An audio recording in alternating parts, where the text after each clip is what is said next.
Hey guys, this is Attorney Walter Knott. My apologies that we're starting a little bit late, but frankly, by this point, you should know that I always do that. So that's okay. And I'm going to come up with a really good excuse as to why. I'm not thinking of one that's really good. I'll just go with what actually happened. I was in the tub and didn't want to get out. All right, so now we're going to go ahead and begin the live session. Here we go. I did miss some callers real quick. I will go back to them, but first, this is incredibly important. I've worked here for way too long. I've worked here for around 8 or 9 years. That's the law firm I've owned. I've worked for the law firms before that. This is the disability law firm where I help people with their disability benefits. Up here, spaceconstitution.com. I'm still waiting for the 501c3 certification. That's basically the first open source constitution where we can write in whatever rights and freedoms we think we should have.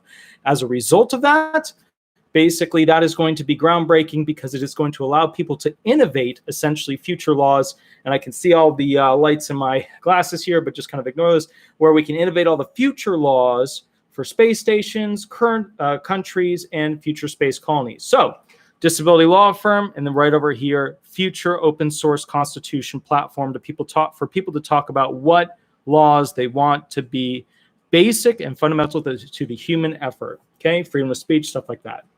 Howdy guys, good to see everybody. Okay, we're going to get right to it. I have seen, I'm going to take these off because unfortunately they reflect and I haven't fixed the light yet. The bottom line is this. I've seen a lot of videos. Ones that keep popping up for me are the Blind to Billionaire channel on YouTube. I've been seeing a lot of videos from people, and unfortunately, a lot of them tend to be misleading or they don't really have detailed information about it.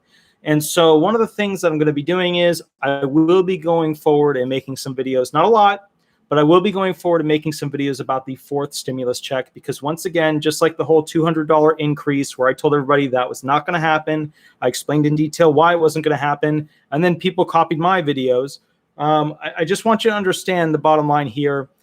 There's a lot of misinformation about the fourth stimulus out there, so we're going to go into that right up front before I answer some of the people who already called in to talk to me. Please, everybody, say hi to Cheyenne. She's right now working away doing the moderator status, and she's doing an amazing job. And she always does an incredibly good job. Also, Cheyenne, if you could put in there, please put in your channel. Specifically, she's got a YouTube channel. It's really great. It's about positivity, something I don't personally ascribe to. So, yeah, anyways. So, here we go. Now, I want to go through one other thing before we start. It's very simple. Bottom line, if you get a chance, I'm going to be putting up a bunch of beautiful nature videos and things like that. You guys can download them and use them as you want. But that's going to be through, actually, hold on. It's this right here. I got you. It's vacation medication. Actually, it's not typing for some reason. Vacation medication. That's the YouTube channel. Check it out as you like. It's still a stimulus, right? That's the whole thing here. That's going to be something where you guys want to tap into that, be able to utilize that, all that stuff. And I understand that. And the whole focus here that you guys tend to talk about has to do with essentially those relief funds, those stim checks that you guys were getting. And those equate to the $1,200, $600, and $1,400 that you received. So let's go into that one right now. With the fourth stimulus check, no one knows when or even if, and it's everything, everybody's just talking about it right now. Nobody has for sure when it's likely to come out. But I need you to not be overly excited about receiving a check because it's still going to take some time for them to legislate it. Now, you guys probably saw that the Democrats and the Republicans are fighting. And the Democrats and the Republicans have agreed to not agree. And now there's this third-party group that's supposed to be this quasi-intermediary mediator of it to try and innovate some sort of collaboration between the two. Let's cut aside all the fluffery and go right to the politics of this thing. Okay, so let's go through it. I have my little script up here. And then we'll go through it. Remember, this is my first stimulus update video after making 3,000 other videos, but let's go through it. All right. So as you know, President Biden is not releasing another stimulus that was like the old stimulus groups. He's releasing specifically a stimulus based upon getting people to go back to work. So the whole point of this thing is the American Jobs Plan. And the American Jobs Plan, I'm going to be doing a 2-hour video on it, category by category. It's not going to be one of those videos where we're like talking about general skin deep. Hey, you know, it's going to be category by category what this thing includes. Next thing you need to know is that basically, all right, so we have to do a timeline. In order to physically understand when you're likely to go ahead and receive a fourth stimulus, and this is incredibly important, you have to understand how the legislation worked to begin with. All right, so let's go through that. So the first 1,200 check was released on 3/17/20. Okay, so in your brain, go all the way back to 3/17/20, beginning of 2020. The second $600 check was released on 1/4/21. That means 9 months and 18 days later. That's how long it took. It took them 9.5 months of playing politics while Americans basically ran dry on food, ran dry on money, for them to go ahead and get the second stimulus in. Now remember, we've had 3 stimuluses. 1, 2, 3. The first stimulus, then it took 9.5 months to get to the second stimulus. Now let's talk about the third check. The third check of $1,400 went out on 3/31/21. So we know that Trump was battling with the Democrats back then and that they weren't accustomed to legislating relief payments. And it took them 9.5 months between the original relief checks, right? So this first check and second check, it took forever. However, between the second check and the third check, the time lapse was much smaller. The time lapse between the second and third checks were 2 months and 27 days. So instead of 9.5, right? 9.5 as a time scale between the first and the second check, then it skipped all the way to just 2.5 or 2 months and 27 days. So around 3 months, right? So that's 86 days. So between the first 2 checks, it was 293 days, a lot of time. And then the last 2 checks being 86 days. But you got to remember, when they came out the first couple of stimulus, legislation wasn't pre-set up. It wasn't templatized. They didn't have the system set up, right? They didn't know how to send the money if they had all the groups in the list created. They weren't set up between the first 2 groups. That's why it took 9 months. And then also there was a bunch of politics, and also they didn't want to have to pay out money. Now they realize they have to pay out money in order for this whole thing to come together. So we now know that between the first and second stimulus, 9.5 months, second and third stimulus, it took around 3 months. Okay, so this is good. Now we understand the dynamic of how much time it usually takes for these politicians to go ahead and make a move specifically on getting out legislation for a stimulus. All right, now, based on the metric math that we have here, we can kind of chart a path on what to expect on these future legislative payments.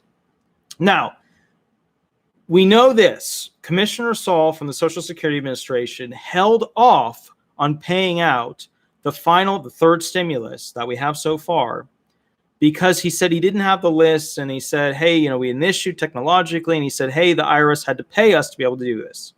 There's no more excuses like that. These guys should be able to release this quickly. So no longer are the lists an excuse. No longer are the distribution factors an excuse, right? They know how to send it out with their money. They know what the checks are going to look like. People know how to receive them. All that stuff is not an excuse. The template language for this whole thing has already been created. There are no more excuses at this point. Okay, next thing. So because the people are set up to receive them, because they know how to do the spread of the checks, we now need to look at what's happening politically. So we know it took 9.5 months for the first 2 checks. Then from the second to the third check, it took 3 months. Let's look at the politics of this. When Trump was in office, it took 9.5 months, and the Democrats were holding back the Republicans. Now that Biden's in office, right, the Republicans are going to be holding back basically the Democrats from releasing it. But you got to remember something. Unlike Trump, Biden has both the House and Biden has the Senate.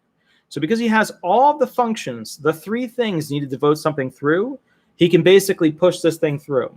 And because of that, what we're going to be seeing is the Democrats holding all the power with what happens ultimately with this final distribution, this 4th stimulus check. Okay, let's keep rolling through this. Now, we need to look kind of like at the whole outline of this thing as to timeline-wise where we go forward from here. And here's the thing. When you guys think about like, okay, well, they're just going to do it as quickly as possible. No, they're not. They're going to play the political game. So remember, the Democrats are in power. And in order for the Democrats to look really good with this final stimulus, 2 things have to happen. Number one thing, they have to make the Republicans look bad, like they're holding back the Democrats from paying the people. They have to get the people throttled up so that basically they are thinking, hey, these Republicans don't care about the low income, the middle income, etc. And number 2, they have to go ahead and release it soon enough so that basically a lot of these states haven't recovered significantly, so that it doesn't look like we're just throwing money at people who don't need money. So we've got 2 main issues here. The Democrats have to make the Republicans look bad, and at the same time, basically they have to release the check soon enough to go ahead and make it so that we're not just giving money to people that don't need it, because everything is obviously getting better and better and better and better. And for that reason, if If states are looking great and they, people don't, and they're working and things are like they were, then throwing out another stimulus check is going to look bad. All right. So then how do we figure out from here, right? How do we figure out from here, when are they going to do it? It's actually really simple. You look at the vacation days of the Senate. That's how you figure out, essentially, whether or not this is going to be passed during a certain time. All right. Now, so let's look at the Senate. So when you look at the Senate, from June 28th, and remember, we're in June right now. Today it is June 10th. So June 28th, 18 days from now, through July 9th, right? Remember, the July 4th holiday is in the middle of that. So from June 28th to July 9th, the Senate is 100% not in session. Sounds pretty good because, let's call it like it is. The Senate basically gets a 14-day long holiday session for the 4th of July. They're supposed to be working on reading, all these different statutes that are bills that could potentially become law and stuff like that. But let's call it like it is. They've got essentially a 14-day long vacation at that point. So we know this. They're almost certainly not going to legislate this thing to come out before the 4th of July. Here's what they will probably do. The Democrats have to make the Republicans look bad, right? Because the 4th of July, that's when you see the most support for the Republicans, because you see the highest rise in, your traditional, basically pride and patriotism for America, which is what Republicans stand for right now, more so than Democrats. And as a result of that, the Democrats need to reduce the pride push that the Republicans are having during that July 4th event. And the way they can do that is by almost working out a deal, and then the deal dies directly before the 4th of July.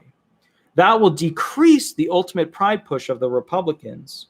It will make people say, well, we could have used this money for the vacation. We could have used this money for the holiday.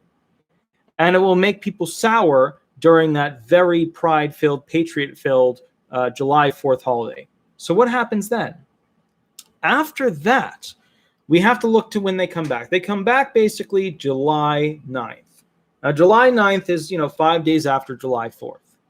At that point, they're actually going to start to work on just pushing through their own bill. And you got to keep in mind, so they actually go on through another, area where they're not in session, and that's the Labor Day group. So if they come back on July 9th, that was for the 4th of July, 14-day long holiday, then you're looking at August 9th to September 10th, and that's the Labor Day holiday right there. That's when they're not in session. So you've got this July 9th to August 9th. And what they're going to do during essentially August 9th and September 10th, or rather July 9th and August 9th, a whole month right there, is they're going to go ahead and basically put everything together to just push it through without the Republicans. That will make the Republicans seem like they're useless. It will make the Republicans seem like they can't help their own people.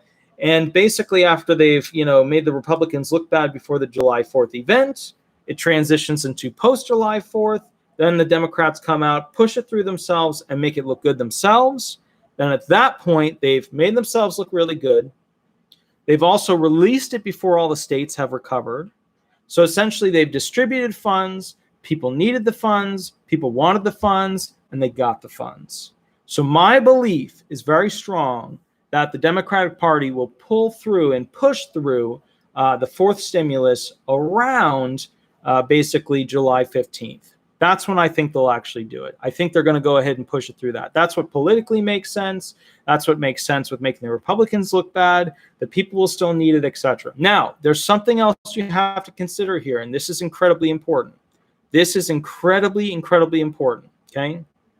All right, so here's the bottom line. When it comes to the states recovering, right? Because if the states are starting to recover, then there is a problem here. Because then the fourth stimulus doesn't make sense. So you got to release that stimulus before the states recover. Now, Florida and Texas are already pretty much, for the most part, recovered in most areas. I mean, a little bit more recovery, and it's back to the way Florida and Texas were. However, you've got California and New York. California and New York have lost a massive amount of businesses. And those massive amount of businesses used to pay a lot of the taxes. So the problem that they have in California and New York is that they've had a mass exodus of people. They've also had a mass exodus of corporations, which means they've had a mass exodus of tax dollars being paid in to the state. So what Biden will likely do is around the July 4th holiday, either directly before the Senate leaves or directly after it when the Senate comes back, he will superfund those states in some way. That way, basically, just so you know, what will happen is essentially you'll have the California state and New York state in quick recovery because he's probably going to send them billions and billions and billions. And if those states have billions upon billions, they can then be competitive in their recovery against Florida and Texas. So California, Texas, New York, Florida. Biden's got to figure out a way to make his blue states look really good. And in order for him to make those blue states look really good, he's got to mass fund them because he wants these blue states to recover almost as quickly as the red states of Texas and Florida. So think about this. Texas and Florida will be fully recovered pretty much by essentially July 15th, right? But the blue states won't. However, the blue states, by the end of Labor Day, at that point, will be heavily, heavily coming back, which means that after the blue states have significantly come back, it's no longer necessary for a fourth stimulus in the same way that it was before those blue states had recovered. So Biden has to basically make the Republicans look bad going into July 4th to keep the pride of patriotism down. Then at the same time, he's got to go ahead and deliver that fourth stimulus right before the states fully recover. The blue states will always take longer to recover than the Republican red states because obviously the Republican red states are more about business, capitalism, etc. Whereas the blue states are more about essentially taking care of the people, and helping them get through essentially their lives as they so choose. Now, with that said, you've got to keep this in mind. Biden's got a small window here. He's got to go ahead and make sure that these blue states recover after he sent out those checks. But they have to recover so quickly as to catch up to Florida and Texas, which means he's got to super pump those blue states such as California and New York. So once again, when do I think we're going to see this fourth stimulus? We'll see this fourth stimulus probably around July 15th. It's the only thing that makes sense. It's the only thing that politically works. It's the only thing that works for strategy when it comes to recovery of the states. And basically, when it comes to the amount, let's talk about that. We know that first and foremost, and I see somebody's calling, and I'll get to you guys. I will get to you guys. I just want to cover and finish this real quick. Just one more point, one more summary. So the point is this: July 15th makes sense. I'm summarizing because the Democrats have to make July 4th look bad for the Republicans. So they're going to kill a deal for making it potentially happen for a stimulus right before July 4th. Then the Senate comes back. And in between the Senate coming back for the July 4th holiday and the Labor Day holiday, in between here, there's an arc of basically, well, it's really one of these, where basically the states are going to be recovering. The blue states will take longer to recover and will probably recover after Labor Day, which means Biden has to go ahead and use the stimulus to have it mean something for everybody in between in between July 4th and Labor Day. So I'm choosing July 15th specifically is when he's most likely to go ahead and push it through. All right. Now, I only wanted to do a video today for about an hour because I'm going to be recording a bunch of fourth stimulus videos thereafter. The reason why I'm doing this is because I'm seeing a lot of scummy channels out there putting out all of these, flashy, clickbaity video titles. I'm not going to be making those videos. My videos are going to go into detail categorically through each thing that the actual act/program has. They're not going to be fun. They're not going to be exciting. As you guys know, I tend to be a Debbie Downer that gives you the good and the bad. There are channels out there, and I keep seeing like I said, the Blind to Billionaire channel popping up on my feed. And he's a big user of clickbait, photos, when it comes to titles that are like, oh, I got to click on this. And then you don't get a lot of detailed information. I really like, however, his style. He's so relaxed, and I really enjoy that. I love his Hawaiian shirt. So in that regard, he's doing an amazing job. So once again, just to summarize, July 15th is very likely to be the date the fourth stimulus will pass. And then finally, let's go into basically what's happening with Social Security benefits and their increase. We're talking retirement, SSDI, SSI, DAC, OX benefits, etc. Okay, when it comes to Social Security benefits, they're working with the original Social Security 2100 Act. It was originally brought forward during the Trump era. It had a lot of co-signers, more co-signers than most bills that hit Congress. And the problem is this: Trump did not push it forward. Okay. Now here's the thing, and I see somebody keep calling. I'm going to answer it. Here's the thing: they are revamping it, and it's a big calculation battle. They're probably going to send those calculations back to the accountants for the Social Security Administration. And when they do that, what will happen is they'll go ahead and basically have the Social Security Administration's group of analytical, analysts go ahead and review it and say, hey, this financially work if we had this and this and this. But the whole point of it is to give you a boost above the poverty level, because right now people are obviously receiving benefits below the poverty level, and also to make the Social Security Act solvent through 2100. That's the whole point of this gig. I'm going to be doing more videos specifically detail by detail, category by category, going through those things. Okay? So that's my promise to you guys. All these other clickbaity videos and stuff like that, I'm going to actually give you the statute. I'm going to walk you through what the statute says. You're going to be bored like hell, but you will learn the actual parts of it. Okay, now we are at this time returning to what we traditionally do during this whole video experience, which is we're going to be helping and answering questions related to Social Security benefits. So let's go ahead and begin. Give me 1 second, and then we'll go on to this. 1 second. Okay. Now, remember, if you have questions, go ahead and try to put them up at the top. Help me out, make it easy for me, and then we will go from there. And I see I missed a zillion phone calls. Let's see. Okay, here we go. So I'm going to take the first phone call right here. Let me get the person on the line. Then I'll put them on speakerphone like always. Here we go, guys. And it's ringing, and hopefully we'll be able to get through to this person.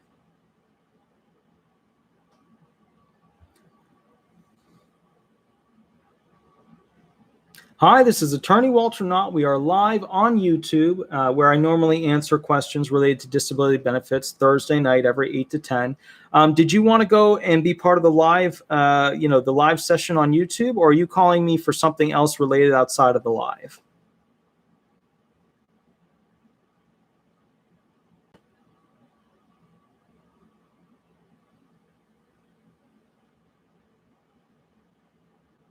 Okay, so give me 1 moment. I'm going to put you on the speaker, and then we're going to go live. And then I'd like you to ask me that question. Just remember to use a fake name so that people can't identify you over, through YouTube. Okay? Perfect. Here we go. And we are going on speaker in 3, 2, 1. We are live, ma'am. What was the question that you had? My name is Ann, and I have a question. I want to know, can I receive Social Security disability at age 60 of my ex-husband that retired at age 62? Okay, so first, so you want to receive Social Security benefits or disability benefits at 60? I'm 59, but I'll be 60 next year. Okay, gotcha. All right, so let's go through real quick the basics of the programs that are available to you. That way you've got a good understanding of what's available. So first thing that you need to know is that at age 60, you can go ahead and apply for a couple of programs. You can apply for SSI. SSI is Supplemental Security Income. That's essentially if you haven't worked much, you can go ahead and get onto a program that follows the following 5 elements. You can't be earning more than $1,300 per month. Your impairment has to have lasted 12 months. For disability purposes, your impairment has to be severe and either meet, equal, or exceed a list of severe impairments. You can't do your past work, and you can't do full-time other types of jobs in the national economy.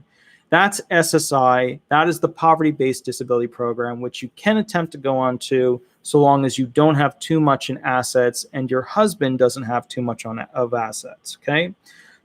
The second program you can potentially go on to would be SSDI benefits. SSDI benefits stands for Social Security Disability disability insurance benefits. What are Social Security disability insurance benefits? Well, they are where you've been working a portion of your life, and the two elements required for the quarters of coverage. Now, what is a quarter of coverage? Imagine quarters, the little, quarters that you use for money and things like that. Imagine that as you work, you get to collect more of those quarters because you're paying taxes and you get to collect them over time. And they line those up on your belt. So you get more quarters that go around your belt, and the older you get, the more you work, the more quarters you get. But also remember, the older you get, it takes more quarters to be still covered. Why? Because these quarters that are around your belt are used as part of an insurance program, because you're able to pay those quarters in if you need to go ahead and claim an insurance coverage for disability benefits. And what does that mean? Well, let's say that basically you're 60 or 61, 62, things like that. At that point, you're going to need a higher amount of quarters of coverage. So for example, you might need 38 or 39 or 40, the maximum quarters of coverage for retirement. And what happens at that point is, let's say that you have enough for your age, right? You have your 40 quarters of coverage for what you're basically going. At that point, it's 38, 39. But let's say you've got enough quarters of coverage. Well, for SSDI, you also need another element. This is the recency element. The element requires that you have 20 quarters of coverage within the past 10 years. So you've got to have worked within the past 5 years and earned at least within the past 5 years 4 quarters of coverage per year. Or you could do it within the past 10 years and have earned 2 quarters, 3 quarters, 2 quarters, 3 quarters, and things like that throughout a larger period. Now, let me ask you this. Have you worked within the past 10 years? No. No? Okay. So then SSDI benefits would not be on the table for you. However, there's another option. You can tap into basically your spouse's benefits for essentially, it's like tapping into their retirement. Now, have you already been found disabled or no? Yes. Okay. So now give me a little backstory as to what's going on. Help me out with some of the fact patterns here. Tell me about when you were found disabled, what you were found disabled for, and then also walk me through the age of your husband and what's going on there. If he's still alive, if he's passed away, stuff like that. I suffer I take medication for my nerve, pacemaker, bone marrow cancer, and diabetes. Okay. Okay. And tell me about when were you found disabled? 1990. So a really long time ago. Okay. Understood. And is your husband currently receiving retirement benefits? He retired next year. Okay. And are you currently receiving, I'm assuming currently receiving SSDI benefits? No, SSI. SSI benefits. Would it be correct to assume that your husband hasn't worked a significant amount since the 1990, and you said 1990? No, he retired next year in April. He turned 62 in April next year. He retires. Okay. So he retired, but through most of those years, was he earning over like $30,000? Sometimes. Okay. All right. I got you. Sometimes it was less, sometimes more, or? Yeah. Okay. All right. So We're then divorced now, though. you're divorced now, but you were married over 10 years? 17. 17. Okay. Understood. I love how people always say that. They're like 17. Oh my goodness. 17. I got you. So basically what you'd like to know about are Social Security spousal, correct? Yeah, disability. So, okay. So when you basically, you can collect into your spousal benefits at 50 upon becoming disabled, so long as you were disabled at 50. Now you're 60 years old and still on disability benefits. And I got to check here. Are you going through a CDR where they're talking about removing your benefits? No. Okay. Gotcha. So here are the elements required usually for spousal benefits. Your spouse is already collecting retirement benefits. You have been married for at least a year. and then some of the things require tenure. You are at least 62, and then there's also, if you're disabled, you can collect at 50. You can collect benefits on a spouse's work record regardless of whether you also worked. If your own retirement benefit is lower than your spouse's benefit, Social Security will pay you the higher amount, meaning that if your husband made more and worked more, you can collect a percentage of his amount. So the chief criteria to qualify for the survivor benefits are the following. I'm just going to read off specifically from the website because they do that on there. You were married to the deceased. You were married to the deceased for at least 9 months, unless the death is accidental or occurs in the line of military duty, in which case there's no minimum time period. You are at least 60 years old unless you are disabled, then it's 50, or caring for a child of the deceased who is under 16 or disabled. In most cases, survivor benefits are based on benefit amounts for the late spouse that the late spouse was receiving or was eligible to receive when he or she died. So now let's go into the amount you could. All right, let's talk about that real quick. So we talked about basically spousal benefits. That was the first thing we talked about, and then we talked about survivor benefits. Right now, here's kind of the bottom line, and I mean, here's what I'm a little bit worried with this. You should call into your local field office and try to apply specifically for spousal benefits. And he's still alive, correct? This isn't the survivor benefit thing? Okay. Yes, he's still alive. He retires next year when he turns 62 in April. Okay. All right. So he's not, okay. All right. Now, the next thing I want to ask, and remember, he's going to be penalized for taking it 62, which means that, there's going to be a reduction in the amount of benefits that he's going to be able to tap into. So just keep that in mind. But all right, help me out. I'm going to get you the phone number of the field office to call to see if you can go ahead and tap into those. Help me out with this real quick. What is the town or the city? Actually, no, I don't need that. What I need is the zip code, and then I can look up the field office for you. You doing that? Just the zip code. I don't need the specifics because I'm going to look up the specific field office by the zip code. All I know is the zip code that I live in here in California is 92555. Okay, give me 1 second. All right, so if we look it up real quick, 92555 comes up with, okay, I can give you the phone number right now if you have a moment. They're the people you're going to call tomorrow, okay? Okay. Okay, so real quick, the phone number is 1-888-590-2705. Again, 1-888-590-2705. That is what's called your local SSA field office. Also, you're probably going to have to fax them stuff. So let me give you the fax number. The fax number is 1-951-656-2220. Again, 951-656-2220. Okay. I have this, sir, and that's it? That's it. Give them a call, see if there's any, things that pop up. I'm not a big person that knows a lot about spousal benefits or basically, that type of benefit because I mostly do disability law. So the easiest thing you can do is give them a call. Now, if you run into a snag where it's like you should be able to get them, but they're just not being helpful, then call me back and I'll help you out and I'll look up the statute. Okay, because one more question. I know I could get disability. I was married for 17 years and we've been divorced more than 10 years.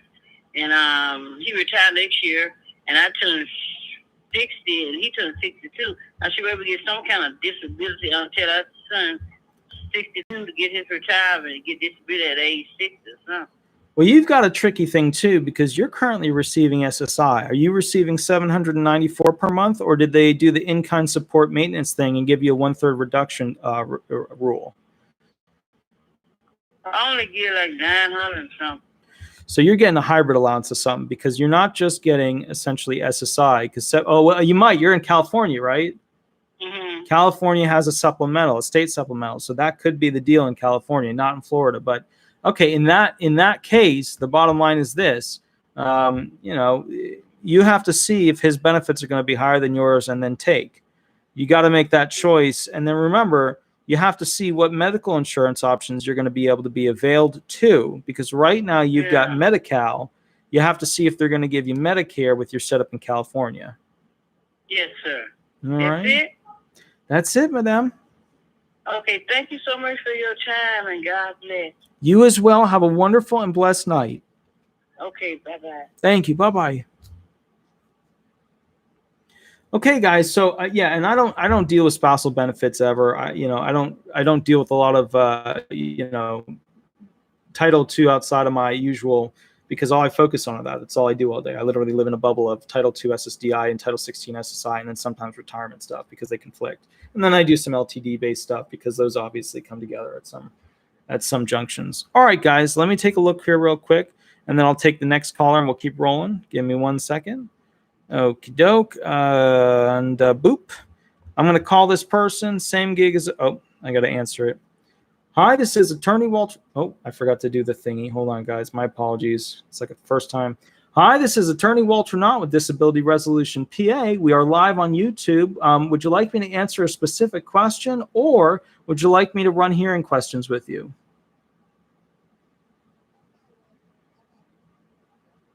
Excellent, ma'am. Give me 1 moment. I'm going to put you on the live. Remember to use a fake name if you use a name. That way they can't tell who you are, etc. Here we go. What is your question? Hi, I'm going by Lucy. Mm-hmm. I don't know if I heard right from the last caller, but if you're already disabled, you have to be 50 years old to be able to claim part of your ex-spouse's Social Security benefits? Well, that's really for survivor benefits as opposed to spousal benefits, because spousal benefits, they're still, alive. But, survivor benefits, they're not alive anymore. So, because they died, then you're a survivor. So in that regard, if they're not alive, then basically once you turn 50 and you're disabled, you can tap their retirement. Oh, okay, I get it. Mm-hmm. Although I do feel like a survivor. Yeah, well, yeah, I mean, that's a lot of people, and that's a good point. Well, how many years were you married to that person, if you don't mind me asking? 20 years. Hey, And he was a major breadwinner. I was disabled from 2003, and then he decided to abandon me and the kids. So, long story short. Mm-hmm. But also, I did call like 3 weeks ago about getting my student loans sent to collections, and I did want to follow up with you about that real quick. Sure. What happened? I did call Trellis, and they said that it was sent to collections by mistake, and that they're waiting for the the Department of Education to send them something. But they said, don't worry about it. We're going to get it back out of the collection. We get that notification from the Department of Education that we need. Yeah, and the big thing is this, some of the student loans have to be paid back right now, like your privatized student loans, they're back online. Backed by the government student loans, you're still allowed to have those offline. But the problem is this, a lot of these people that are applying as well for mortgages and stuff like that, if they turn their student loans off, they can't get a mortgage because they then calculate it usually at a higher level than their actual repay rate, which means that basically they have to turn them on in order to go ahead and get a mortgage swap, due to the new rate. So that's something interesting as well. But bottom line is this, I'm glad that you were able to go ahead and contact them. I'm glad that they're going to go ahead and retract their statement that they're going to put you into collections. And, remember, if you had any damages to any of your, TransUnion credit score, stuff like that, make sure you go ahead and get them to fix that, because, sometimes those things go through and they never get fixed. Oh, yes, you're absolutely right. They say I have till September the 30th. I guess this period where you don't have to worry about it ends September 30th. But I also got paperwork to permanently discharge my student loan. So I'm starting on that as of now to see whether or not I can get this over with. And if I can get a doctor to sign me off, then I'm done. But if not, then of course, I'm going to restart payments. Were you already found disabled by the Social Security Administration? Yes, I've been disabled since 2006. That's the evidence they're looking for. They're not looking for your doctor to write off that you're disabled. They're looking for certification from the Social Security Administration's local field office that you are, in fact, have been found disabled. And then once you send that letter in, you should be good. But they will watch you like a hawk for the next 3 months to see whether or not you are still disabled, because that's the period in which they can go ahead and do a corrective measure against you. You mean Social Security or the student loans? Student loans. Student loans. I'm not too worried about that, but yes, that's good to keep in mind. Yeah, absolutely. So, indeed. Well, Madame, I will catch you later. We'll go from there. And I'm doing a shortened night tonight because I'm going to actually record some videos specifically about the fourth stimulus. And I'm going to go into detail because I keep seeing all this crap that people put up that's like, and don't get me wrong, like I'm really happy to see, some of these guys get up there and do their thing. And I don't want to throw anybody under the bus. One of the guys is disabled in doing it. But it's just, I see so much of these people putting up these videos. And here's what they do. It's got a catchy title that sucks you in, that's not accurate. Then they'll give you about 5 minutes of intro chatter that has nothing to do with the actual title of the video. Then they'll give you the information. And then about minute 9 to 12, they'll tell you what they meant to tell you. But then they tell you that they don't really know if it's accurate or what's going to happen. It's frustrating because they're just feeding people misinformation. And the sad thing about it is, I get YouTube isn't supposed to be like the be-all of be-all when it comes to integrity of information. But at the same time, checking. Right. At the same time, like it's to some degree, we got to get some facts in there, and that's what's upsetting me about it. That's why I think, honestly, you're not going to be seeing Fox News in the future. You're not going to be seeing CNN in the future, because those will fall out of favor for actual practicing professionals, lawyers, doctors, accountants, who are reporting on the information themselves, because at that point, you'll be getting it straight from the people who are dealing with it, as opposed to reporters who are basically finding out from those same professionals, Yeah, I don't trust the mainstream media. I go to alternate news or even international news. Yeah, they're more unbiased than what's here, and it's sad. Yeah, I get what you're saying. When I want to find out about the atrocities internationally, I look at the international news, because as a country, we don't even hear about the Holocaust going on in China against the Mongols. We don't even hear about China's expansion into the waters that's basically directly above Australia, and how they're starting to threaten all those little small island nations. It's like there's about to be a World War III, and nobody even talks about this. There's about to be like a World War III, and America doesn't even it's not even on the news. So, But, Israel and Iran, and we don't need to send them plain notes of cash. Right, we don't need to do that again. Heaven forbid we pay our people. I don't understand in the administration. It would be really wonderful. Why would we do that? It would be really wonderful if we would take a lot of the money we're sending to foreign nations and basically give it to not only our disabled, not only our retired, but basically those who want to go ahead and have a basic fundamental standard of life. And that's why I'm coming out with a new scale. I'm creating a new scale that's not based upon what people make, because the problem is when you have a scale based upon what people make, you don't take into account the costs that different people have. Some people have to pay alimony. Some people have to pay child support. Some people have really bad medical problems. The new scale is based upon things that they own or have access to.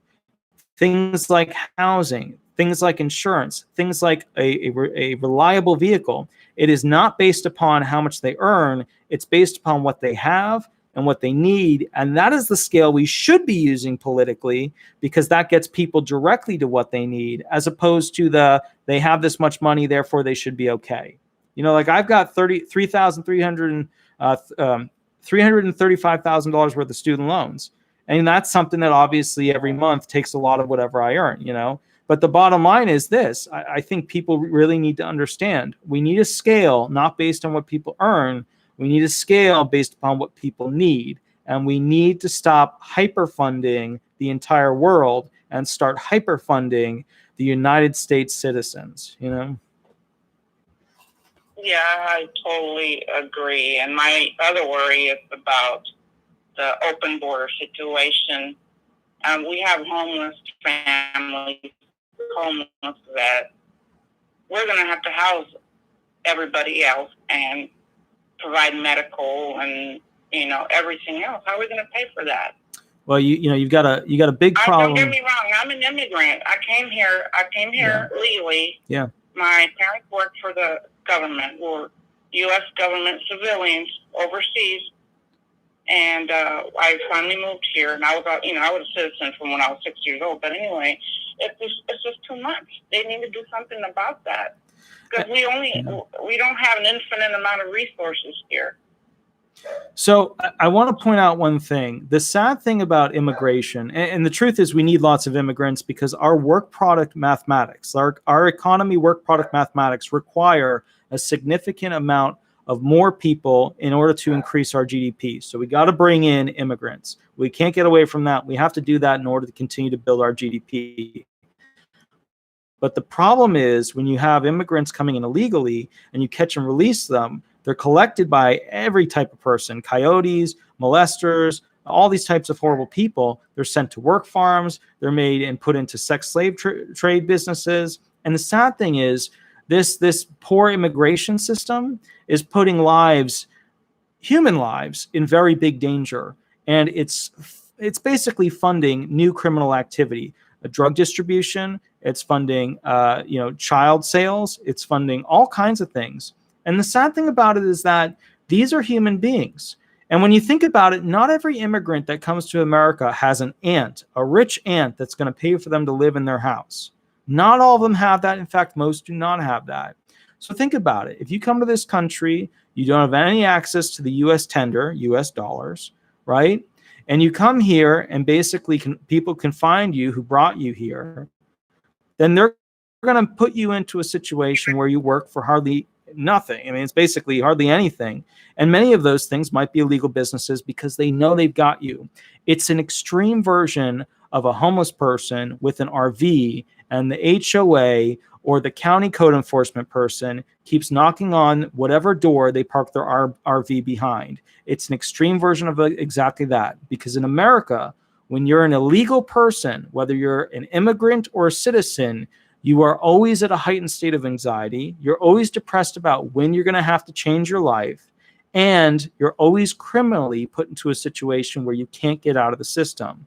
And that's essentially what we are creating, a new generation of criminals through immigration, as opposed to a new generation of business owners, a new generation of hardworking individuals who could basically change this country in a positive way. And that is why we need a completely different agenda when it comes to our immigration policy. Yeah, I agree with that. But we do need to secure the border, and we need to have, controlled immigration. We need legal entrance. And remember this too. There's entire parts of the United States where there's no population, just massive acreage, for sale, cheap. And the reality is people are looking for a fair shot with American laws and American money to earn and make things, a job. And for that reason, they vote with their feet and they come to America because it's better than their nation. The problem is that when they come to this country, they start off in an illegal scenario, and that's not fair to them. And unfortunately, the current administration is promoting that. And for that reason, they need to change it. They need to put a better door on the wall to allow people to come in legally so that they have a shot at having a long and successful life, I totally agree with you. Yeah. And if you bring up any concern or any questions or anything, you're automatically labeled as xenophobic and blah, blah, blah, and so forth. Yeah. But thanks again. I applaud everything that you're doing. I really appreciate it. Listen to you every week. I hear you. Good work. So I will catch you later, and basically have a wonderful night, okay?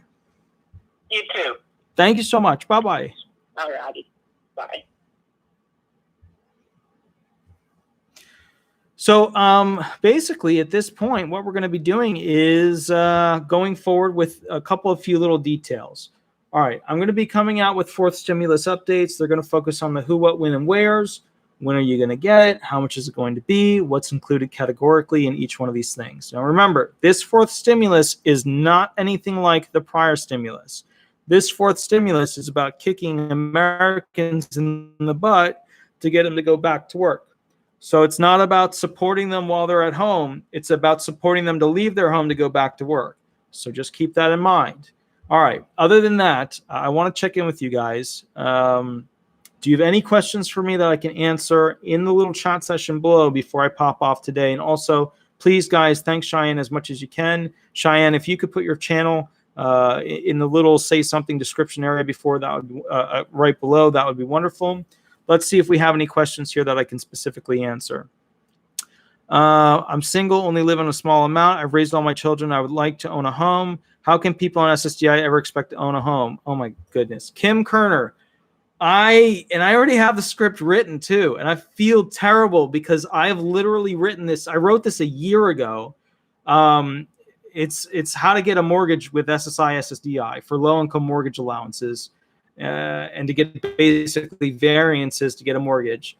You got to email me and kick me in the butt so that I actually shoot that video and post it, because I've had that script ready forever. I just haven't gotten to it yet because it's a bigger video. It's like a 2-hour-long video, because there's a lot of ways that you can approach it. That should be right.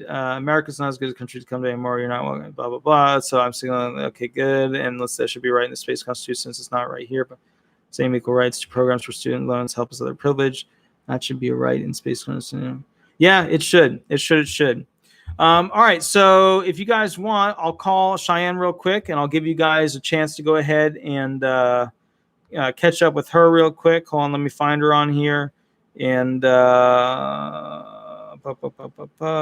where is she? We're going to do a really short howdy, and then basically we'll go from there, guys. And then I've got to pop off because I've got to record a bunch of videos. So if you see a bunch of videos of me wearing this shirt, that's why. Here we go. It is right now ringing. And let's see if we can get her on the phone. 1, 2, 3. Hello. Howdy. So we have some of the people that wanted to say howdy to you. Is there any update that you can give on what's going on with your channel? Any update? Well, I guess as you guys can see, I've uploaded a big rambling video lately. Yeah. I'm going to be doing... I'm sorry. Okay. I was making sure my phone wasn't going to hang up on you. That would be tragic. No.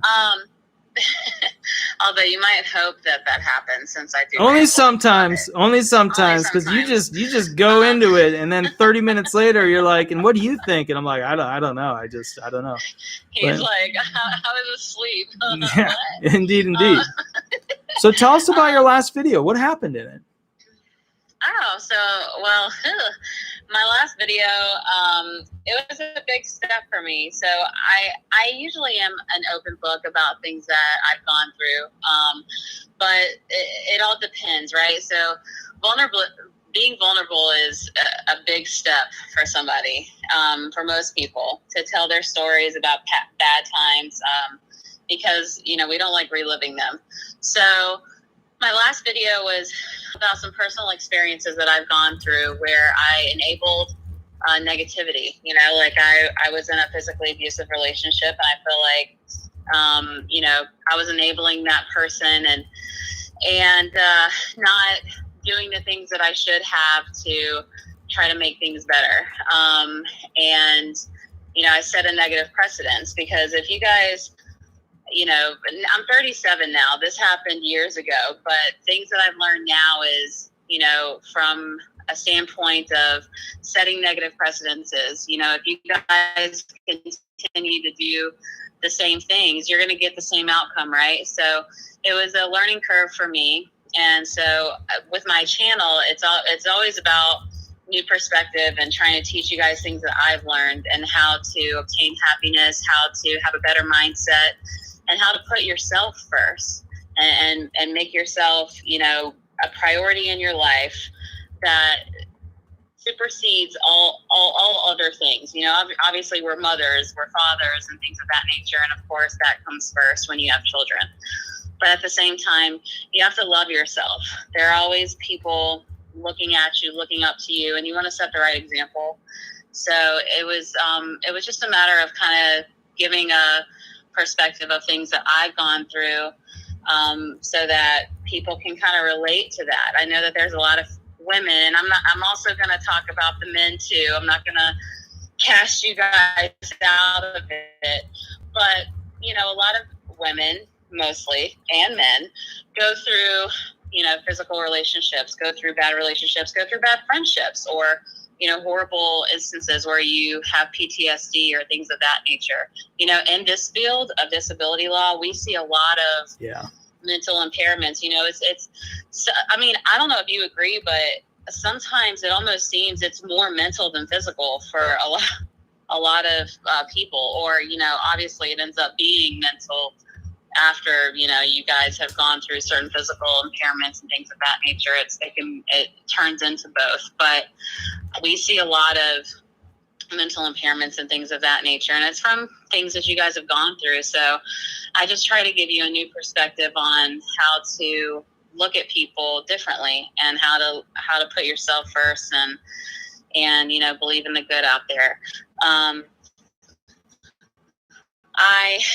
I got a little emotional in it because it was hard for me, you know, to kind of expose myself on a public forum. But I want you guys to know that just because you guys look at us and you guys think we have it all together because we are smart in a certain field, doesn't mean that we haven't gone through things that you guys have gone through as well. So I just wanted to relate to you guys and share my personal experience, and hope that some of it resonates with you guys and you can grow from it. That's what my channel is all about. I want to help people. You know, I was just talking to Walter today, and I was actually talking to another paralegal from another firm. But, you know, I was a court reporter for the SSA, and I loved my job. I do. I built a rapport with the judges and things of that nature, and I loved it. But I feel like I'm on the wrong side of the law field. I want to help you guys. That was one of the biggest things that Walter could even tell you when he sees me in the law people. I enjoy helping you guys. I love my judges, but my heart is with you guys. So, you know, that's what my channel's about. I want to just continue to bring positivity. There's so much negativity out there. I kind of want to dip into the whole, you know, talking about news updates as well, you know, to just educate you guys. That's what it's all about, is educating you guys. And it's about compassion. At the end of the day, we want to help you guys in any way that we can. So, but see, I'm was still that short waiting. enough for you? I'm still waiting for basically. I mean, let's call it like it is. That your short is like 10 minutes. It's a solid like 10-minute run at something. My short is like maybe half a sentence. You know what I mean? And that's true. That's like, you know, when you're like, you know, give me the short version. I'm like, okay, it's this, and you're like, that's it. And I'm sitting there going like, that's it. That's all I need to, you know, and that's. But I want to point out one thing that I think is really incredibly important about the videos that you are releasing at this point. A lot of people are going through a downtime in their life financially, a downtime in their life interacting with others. There's all this political discord where people aren't getting along. I think what's important, guys, is that some of these videos out there keep you kind of bolstered and pushed in the right direction with keeping your nose up, your chin up, and your head up in general, because at the end of the day, all these things that make you feel down are very emotionally draining. And remember, many of your emotions you can control, but it's really tough to if these things are that bad. So just understand we are keeping an eye out for you. I do see a lot of these channels putting out these bull crapperoo titles and things like that. And I'm hoping, I know I'll be putting out some information in the near future, specifically with what the statute says and what the bill says before it's turned into a statute. I know Cheyenne can always do that as well and go into basically stories and things like that. I'm still waiting for you to ask me to go ahead and do a testimonial on the Masons and do a little interview about that. When is that going to happen? I want to, but guys, you know, Walter wants to put me on blast, but I'm going to put him on blast. The man's always busy. Mm-hmm. This is true. This is very true. So, I mean, when are you going to make time for me? I know. I know. I have to wake up at 6:30. Don't you put that on me. I know. I got to wake up at 6:30 to go pick somebody up at 7:30 to go work on something. But I agree. That is one of the problems with my life. I mean, I'm always on the phone, you know. Yeah. So, but guys, I'm going to just kind of piggyback off what Walter said, is that, you know, I think it's easier for a lot of people out there to fuel the fire of negativity, right? That's why there's clickbaity titles and there's things. People, unfortunately, in this world, people have drama, so it's just easier to fuel off that. And obviously, these people are looking at YouTube as a business, you know. So just know who you're watching and find someone that you know you can trust. Of course, we all know Walter is trustworthy. He gives you the good, bad, and the ugly. I'm the Debbie Downer. Literally, I had a couple people put that, and I was like, "What are you talking about? This is the reality. This is the truth." And then I watched the video, and I was like, "Oh yeah, I am a little bit dark, but I'm fair. I give you the cookie dough, and I give you the horrible, dirty, sludgy part of what's going on. I tell you both sides. You know, it's not all Hawaiian shirt and this and that, although I love that. It's not all that. It's here's what the politicians are doing. Here's how they're ruining. Here's how they're cheating. Here's how the system is crooked. I give you guys that because I'm in that field. So, you know, you got to understand. I know a lot of you guys like to watch videos that are happy, not saying that you shouldn't watch Cheyenne's happy videos. but the reality here is this. She is a very upbeat person. I'm the glass was empty 3 years ago person. So, and it's you know, got a hole in it. but you got to be fair with that too, because I've seen murders. I've seen horrible things. I've seen the things that they investigate on a high level. And I've represented the people on both sides. I've had to withdraw from claims because I represented not only the molester, but the child that was molested. So you got to understand, I've seen it. I've experienced it at this point. I've experienced the great human love that can help humans, and I've experienced and seen truly the bottom of the most horrific things a human can do to another human. And I will tell you this, it does exist. When you see about things, and one of the things you don't hear about or see about that is highly prevalent in the United States is basically, you know, little kids being used in horrible ways for parties and things like that with older individuals. And I want you to understand that the news is not publishing that. The news keeps killing those stories. And it's sad because for some reason, we were during the Trump era seeing all these news articles about how many kids were saved from basically being slaves. And now during this era, we don't see any of that. So I just, you know, and remember, I represent some of these kids. So just understand that. So, but anyway, Cheyenne, let's end on a happy note. Tell us something fun. Well, in my latest video, guys, you get to see my new puppy. I know, like, a lot of you guys are animal lovers, like Walter and I. So you'll get to see my newest little puppy. In the video, he had just gone through my oldest son's trash, where there was Pop-Tarts all in it. So he looked like Shadow with a full belly. I'm proud. He's a survivor too. There was some chocolate on that, I'm sure, but I'm glad he's okay. There was. And let me tell you guys, listen, I used to work in an animal hospital, so I know what chocolate does. But you know, kids are kids and they don't listen. As Walter says, they are misguided missiles sometimes. They are. They're unguided missiles. Children scare the hell out of me. I mean, think about that. That is a human being without adult contemplation capabilities. They're constantly in contemplative mode for how they're going to screw something up. That scares me. If you point a child in a direction, I guarantee you they will end up going the wrong way under a car, under a bus. I guarantee it. And that's what scares me about kids. You know, I see it with dogs. You know, and that's another thing. I'm going to be making a video about this too, understanding the laws, because and I know I'm kind of jumping the gun, but I would like to start opening up the chat and communication to animal rights and what that means. What are animal rights? Is it Tiger King? Is it, that apes should have certain rights beyond other animals.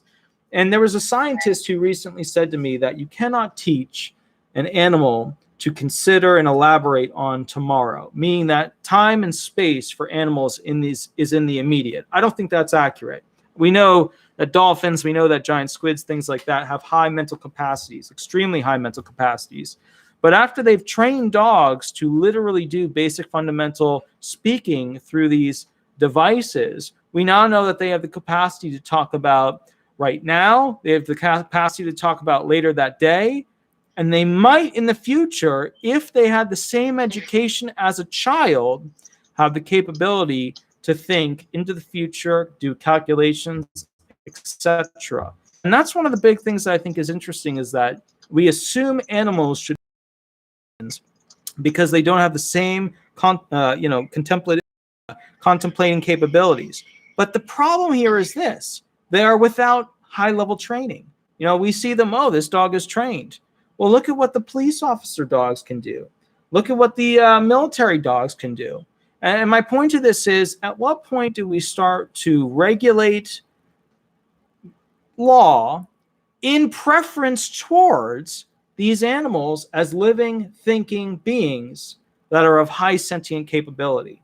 At what point do we get there? So something else to think about, something that I'd like to see more on, because even the military recognizes that the dogs that are trained have to have certain protections from the idiot humans that exist out there. That's why they give them always a rank above the trainer that they have. So if the rank above person can go ahead and not be abused, because if you abuse your supervisor, you're out. So something to think about, guys. But anyways, I will catch you later. Cheyenne, give us an outro. Thank you guys for tuning in. We appreciate it. Thank you for always staying true and, giving your likes and shares to Walter. Be sure to check out the bio and give him 5-star reviews. That's what helps him fight these big box firms and continue to make videos for you guys, and feeds these dogs that he's about to pick up who are extremely spoiled. Speaking of trained. So spoiled. I'll catch you guys later. Have a wonderful night, and we'll go from there. Thanks so much, guys. Bye-bye, guys. Have a good night, guys.